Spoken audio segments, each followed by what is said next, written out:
148 வருஷத்துல ஒரே டெஸ்ட் போட்டியில ஒரு இரட்டை சதம் ஒரு சதம் அடித்து இங்கிலாந்தை திணறடித்த சுப்மன் கில். உலக சாதனையும் நிகழ்த்திட்டு கை நழுவி போன பேட்டால கிரவுண்டையே சிரிக்க வச்சிருக்கிறாரு ரிஷப் பண்ட். இன்றைய நாளில் இந்தியாவின் வெற்றிக்கு 7 விக்கெட் தேவை, இங்கிலாந்தின் வெற்றிக்கு 536 ரன்கள் தேவை. இந்தியா 1014 ரன்னை குவிச்சோம், டிக்ளேர் செய்யாதது ஏன்? இரண்டாவது இன்னிங்ஸ்லயும் மிகப்பெரிய ஒரு ஏமாற்றத்தை கொடுத்திருக்கிறார் இந்திய ரசிகர்களுக்கு கருண் நாயர். வரலாற்றை இனி தொடர்ந்து மாற்றி எழுது நாயகனே, ரெக்கார்டை கிரியேட் செய்த கில்லை பாராட்டிய விராட் கோலி.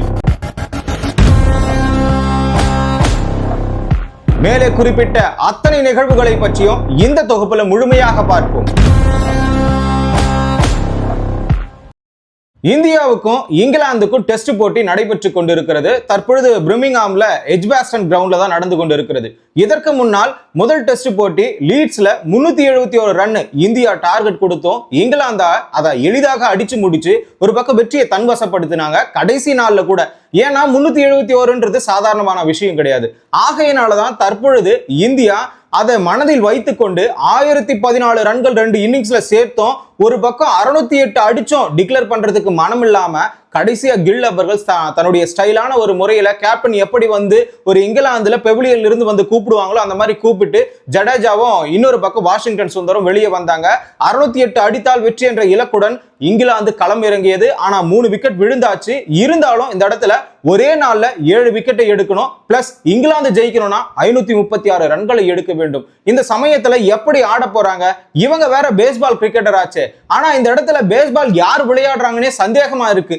இங்கிலாந்துக்கு ஈக்குவலா இந்தியாவும் விளையாடுது, இந்தியாவுக்கு ஈக்குவலா இங்கிலாந்தும் விளையாடுது. இந்தியாவை பொறுத்த வரைக்கும் அந்த மாதிரி எல்லாம் விளையாட மாட்டாங்க. அதாவது T20 ஃபார்மெட்லயும் 50 ஓவர் ஃபார்மெட்லயும் ஓங்கி அடிக்கக்கூடிய ஒரு ஆட்களும் கிடையாது.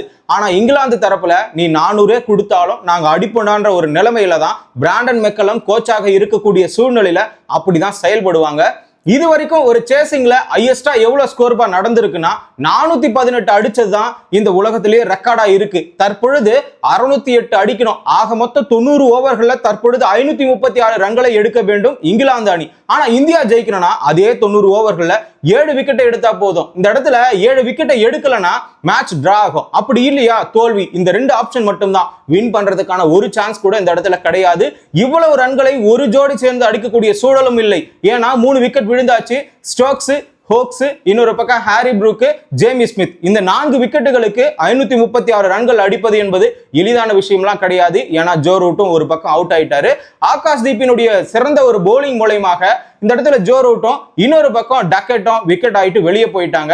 இவங்க 2 பேருமே நின்றுட்டா கண்டிப்பா சதத்தை நிறைவு செய்யக்கூடிய ஒரு பிளேயர்களா தான் இருப்பாங்க. அதுவும் இல்லாம கிராலியோட விக்கெட்டை சிராஜ் வந்து தொடக்கத்திலேயே ஒரு விக்கெட்டை எடுத்து ஆட்டத்தை ஆரம்பிச்சு வச்சாரு செகண்ட் இன்னிங்ஸ்ல.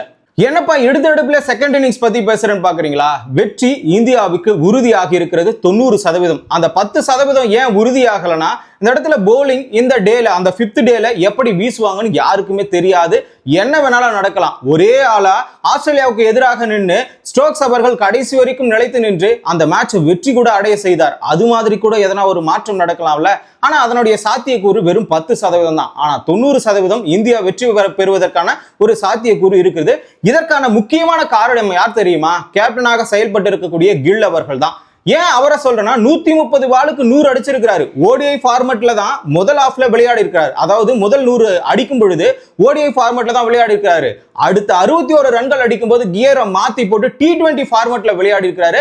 அடின்னு அடிச்சு நொறுக்கி இருக்கிறாரு தான் சொல்ல முடியும். பல சாதனைகளையும் ரெக்கார்டுகளையும் உடைச்சு தள்ளி இருக்கிறாரு. இப்ப இந்த இடத்துல முதல் இன்னிங்ஸ்ல 2 சதங்கள் அடிச்சுட்டு இரண்டாவது இன்னிங்ஸ்ல 1 சதம் அடிச்ச ஒரு முதல் இந்திய வீரர் 148 வருடங்களுக்கு பிறகு இங்கிலாந்துக்கு எதிராக. இதற்கு முன்னால் ஒரே டெஸ்ட் போட்டியில அதிகமான ரன்கள் அடித்தவர் பட்டியல்ல இந்திய தரப்புல கவாஸ்கர் மட்டுமே இருந்தாரு. கிட்டத்தட்ட 344 ரன் அடிச்சிருந்தாரு. ஆனா தற்பொழுது கில் அவர்கள் முதல் இன்னிங்ஸ்ல 269 ரன்களையும் இரண்டாவது இன்னிங்ஸ்ல 161 ரன்களையும் அடிச்சிருக்கிறாரு. இந்த இடத்துல கில் மேல ஒரு விமர்சனம் எழுந்திருக்கு. இந்த பிச்சை பார்த்தா மட்டமான பிச்சா இருக்கு. ஏன்னா கில் எல்லாம் இந்த இடத்துல ரன் அடிக்கிறாருன்னு சொல்லிட்டு பல பேர் விமர்சனம் செஞ்சிருந்தாங்க.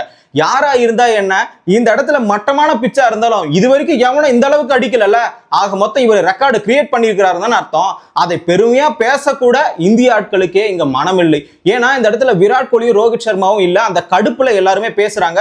இன்னொரு தரப்புல விராட் கோலியும் ரோஹித் சர்மாவும் இல்லாத பட்சத்துல இந்த இடத்துல மக்கள் கூட்டம் அலைமோதாதுன்னு சொல்லிட்டு விமர்சனம் செஞ்சிருந்தாங்க. தற்பொழுது போயிட்டு பாருங்க, இங்கிலாந்து கிரவுண்டு நிரம்பி வழிஞ்சு இருக்கிறது.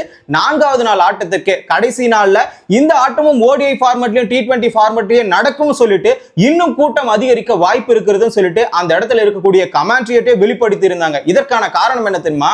சுப்மன் கில்லினுடைய அதிரடி ஆட்டம் மட்டுமே. 269 ரன்களையும் அடிச்சிருக்கிறாரு. இரண்டாவது இன்னிங்ஸ்ல 162 பாலுக்கு 161 ரன்கள், 13 பவுண்டரி, 8 சிக்ஸ் அடிச்சிருப்பாரு. இந்த ஆட்டத்தை பார்க்க கூட்டம் வராதா? கண்டிப்பா கூட்டம் வந்துதான் தீரும். இதையும் மேல சொல்லணும்னா ஜடேஜாவும் கம்பெனி கொடுத்து 69 ரன்கள் அடிச்சிருப்பாரு. இன்னொரு பக்கம் ரிஷப் பண்ட், இவரை பத்தி சொல்லியே ஆகணும். ஒரே டெஸ்ட் போட்டியில அதிகமான சிக்ஸ் அடிச்ச வீரர் யாருன்னு கேட்டீங்கன்னா இதற்கு முன்னால் பென் ஸ்டோக்ஸ் மட்டும்தான். சவுத் ஆப்பிரிக்காவிற்கு எதிராக 21 சிக்ஸுகளை அடிச்சிருப்பாரு. தற்பொழுது ரிஷப் பண்ட் அவர்கள் 23 சிக்ஸ இங்கிலாந்துக்கு எதிராக, அதுவும் பென் ஸ்டோக்ஸ் கேப்டனா இருக்கிற பட்சத்தில் அவருக்கு எதிராகவே அடிச்சிருக்கிறாரு. இந்த நேரத்துல தன்னுடைய பேட்டை கை உருவி போன உடனே சிரிப்பலையில இருந்துச்சு கிரவுண்ட் முழுக்க. இவருடைய ஆட்டம் பார்ப்பதற்கு எதிரணிக்கு மட்டும்தான் பயம் இருக்குன்னு பார்த்தா நம்முடைய அணிக்கே பயமா தான் இருக்குது. இவன் என்னடா ஆட்டம் ஆடுறான், எப்படிடா ஆடுறான்னு ஒண்ணுமே புரியல. பேட்டு கை நழுவி போது, திரும்பி ஆடுறாரு, படுத்து ஆடுறாரு. எதிரில் இருக்கவங்க கிட்ட, அதாவது ஹாரி புரூக்ஸ் சொன்னாரு, நான் தான் 55 பாலுக்கு 100 அடிச்சேன், நீ அடிப்பியா?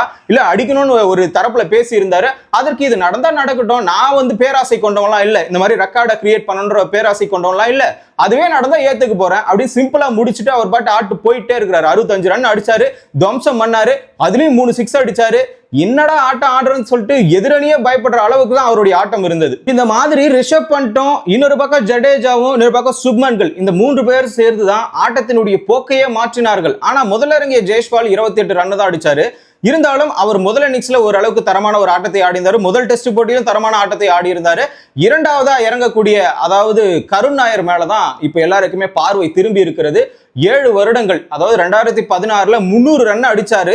அதுக்கு மேல ஒரு வாட்டி கூட 26க்கு மேல அடிக்கல அப்படின்னு பார்த்தா, இரண்டாவது டெஸ்ட் போட்டியில முதல் இன்னிங்ஸ்ல 31 ரன்களை அடிச்சு 26 ரன்னுக்கு மேல இரண்டாவது முறையாக பீட் பண்ணி இருக்கிறாருன்ற ஒரு சாதனையும் வச்சுக்கிட்டு 8 டெஸ்ட் போட்டியில விளையாடி 2 முறை மட்டும்தான் 26க்கு மேல அடிச்சிருக்கிறாரு. தற்பொழுது 26 ரன்னுக்குள்ளாரையே இந்த செகண்ட் இன்னிங்ஸ்ல அவுட் ஆகி இருக்கிறாரு.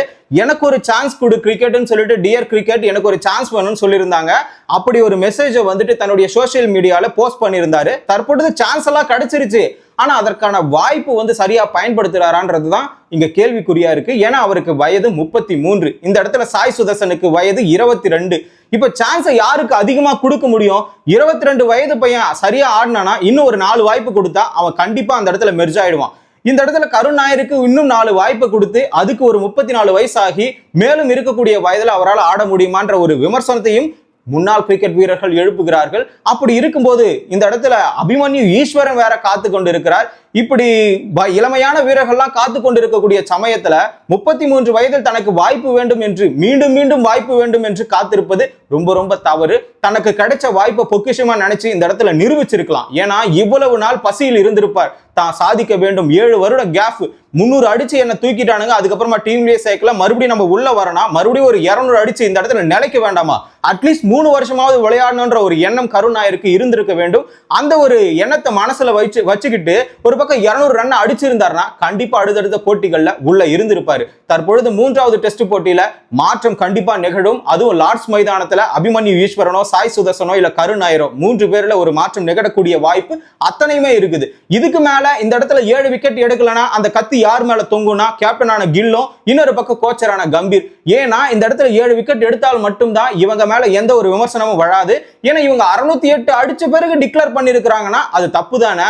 ஒரு பக்கம் 550 அடிச்ச பிறகு கூட டிக்ளேர் பண்ணிட்டு ஒரு 90 ஓவர்ல 25 ஓவர் இன்றைய நாள்ல, அதாவது நேற்றைய நாள்ல 4வது நாள்ல வீசக்கூடிய ஒரு சூழலை ஏற்படுத்தி இருந்தால் இன்னும் 2 விக்கெட்டை எக்ஸ்ட்ரா எடுத்திருக்கலாம். இன்னும் என்ன சொல்றது, ஸ்டோக்ஸ் அவர் வரைக்கும் நம்ம விக்கெட் எடுத்துட்டு மீதம் இருக்கக்கூடிய விக்கெட்டை எளிதாக எடுத்திருக்க முடியும். இதுல கவாஸ்கர் வேற வெஸ்ட் இண்டீஸுக்கு எதிராக 1971 ஒரு இரட்டை சதம், ஒரு சதம், அதாவது ஃபர்ஸ்ட் இன்னிங்ஸ்ல இரட்டை சதம், செகண்ட் இன்னிங்ஸ்ல ஒரு சதம் அடிச்சத 54 வருஷம் கழிச்சு சுப்மன் கில் அவர்கள் பீட் பண்ணிருக்கிறாரு. ஆனா இதுக்கப்புறம் பீட் பண்ண முடியாத, அதாவது ரெக்கார்டை கிரியேட் பண்ணிருக்கிறாரு. இன்னொருத்தன் வந்து ரெக்கார்டை படைக்கிற அளவுக்கு கிரியேட் பண்ணிருக்கிறாரு. ஏன்னா முதல் இன்னிங்ஸ்ல 250, செகண்ட் இன்னிங்ஸ்ல 150. இதை யாருமே இது வரைக்கும் அடிக்கல. அதுவும் இல்லாம தொடர்ச்சியா 4 இன்னிங்ஸ் சேர்த்து 524 ரன் அடிச்சிருக்காரு. இதுதான் முதல் முறை. இப்படிப்பட்ட சாதனைகளுக்கெல்லாம் சொந்தக்காரரான கில்லுக்கு விராட் கோலி அவர்கள் இந்த இடத்துல பாராட்டி இருக்கிறாரு. எழுச்சி நாயகனே, தொடர்ந்து உன்னுடைய வரலாற்றை நீ மாற்றி மாற்றி எழுத வேண்டும். இவ்வளவு நாள் எத்தனையோ பேர் வரலாறு படிச்சுட்டாங்க.